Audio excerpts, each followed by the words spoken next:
انا مش عايزه واحده من بناتي تقول لي انا بحب متجنب ولا معجبه بمتجنب.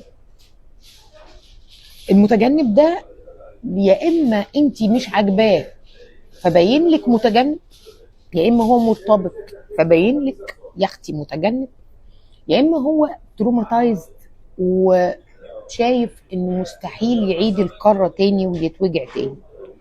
وفي الثلاث حالات ما ينفعش تحبيه وانتي اصلا ما بتحبيهوش. ما فيش واحده بتحب واحد متجنب الا لما تكون ما لقيتش اللي مش متجنب، الا لما تكون فاضيه عندها فراغ عاطفي بتصب العواطف عليه.